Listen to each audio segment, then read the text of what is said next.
kahit sila nagtataka, ano naman nangyayari sa Pilipinas? Ultimong lisensya natin, papel na lang, di ba? Eto, tumitigil na naman yung trend.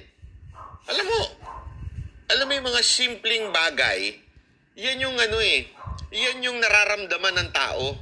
Kasi yung awayan sa politika, hindi nararamdaman ng tao yan. Ang feeling nila, nag-aaway sila because of political power, because of position, di ba? Pero ang mga nararamdaman ng tao, yung isipin mo, katatawanan tayo. Asan ang lisensya mo? Kuwari, papasok ka ng Club ng Amerika. Correct. Papel. So, isang bond paper ang lisensya, ang laki. So, where's your ID? Kakahiya itong Pilipinas ngayon kay Marcos administration. Wait, I have an ID. Okay. This is my ID. Oh, this is my ID. What's that? That's not ID. In the Philippines, that's ID. Paper ID. Oh. Look. Look. Oh, it's now an ID.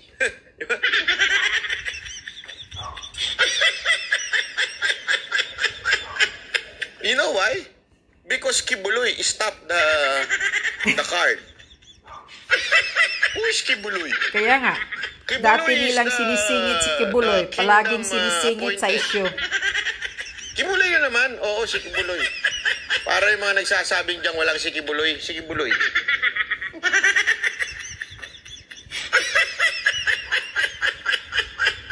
Tapos ngayon, sabi nito isa, pwede mo rin naman pakitaan ng passport. Alam mo, Brad, pag ikaw maglilibot sa Amerika, huwag ka magdala ng passport. Paano kung bigla kang naagawan dyan? Ang dami pa namang, hindi, totoo. Sa Japan, okay lang eh. Kasi pag nawala mo yung passport mo, siguradong babalik sa'yo. Pero pag ikaw nagdala ng passport na may bag sa Amerika, pag dinukot yung bag mo, don't tell me, hindi ginagawa yun. Yung iba nga alam nyo ginagawa, ito walang biro ito yung iba ang ginagawa sa kotse nila, binubuksan na lang yung bintana, binubuksan na lang yung pinto. Tapos hindi sila mag-iiwan ng gamit. Alam nyo kung bakit nila ginagawa yun? Para hindi nabasagin. Kasi pag binasag pa yun, masisira pa, mapagawa pa nila. Tapos, di ba, wala naman din gamit sa loob. Ginagawa yun, ganun katindi. Kaya hindi dapat magdala ng passport. Anong dadalhin? Lisensya. Papel. Yeah? Grabe, no? Grabe. Tapos this time, eto naman. Tumitigil na mga tren natin. Bakit? Bumibili ng mga pisang mumurahin.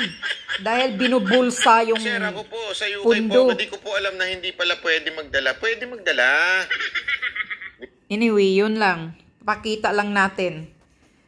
Nabalik na naman tayo sa panahon ni Pinoy noon. Noong nakaupo si PRRD, lahat maganda na ang train natin, ang LRT natin. Inaayos na ito lahat ni PRRD. Pero ngayon, tingnan nyo, bumabalik na naman. Ang problema, imagine 1 oras tumigil. Nagsibabaan yung mga pasahero. Ito ba ang ipinagmamalaki mo, BBM, baguong Pilipinas? Ito ba ang bagong Pilipinas mo o baguong? Saan ang bagong Pilipinas mo? Mga kunting bagay na araw-araw, na maano ng mga taong bayan, hindi nyo magagawa. Ang ID hanggang ngayon, papel. Yung lintik na lisensya, papel. Yung lintik na, anong ID yun hanggang pati sa akin, papel lintik na yan, ang sarap isampal sa inyo yan Nasaan ang pundo? Nasaan ang budget dyan? May budget na yan noong panahon pa yan ni PRRD. Pero biglang tumigil. Biglang pumunta sa papel. Ganyan. Yan, isa yan na nagpapakita na itong Marcos administration ay talagang inutil. Talagang pahirap sa taong bayan.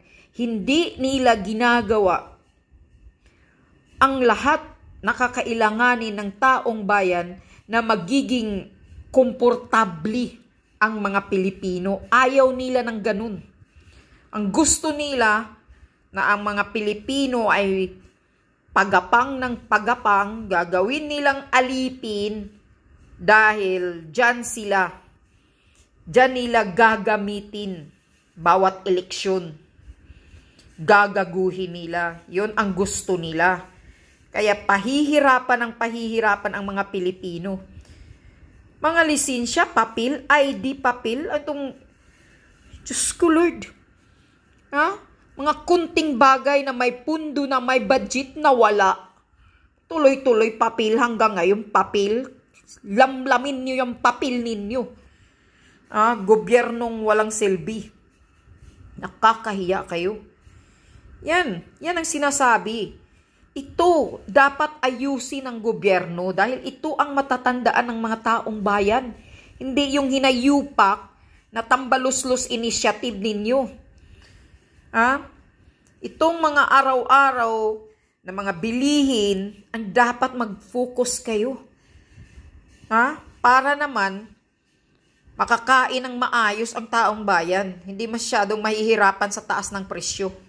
Pero hindi nyo nagawa Mas lalo niyong pinapahirapan Lalong tumataas yung Wala talaga kayong pakialam sa pakiramdam ng mga mahihirap.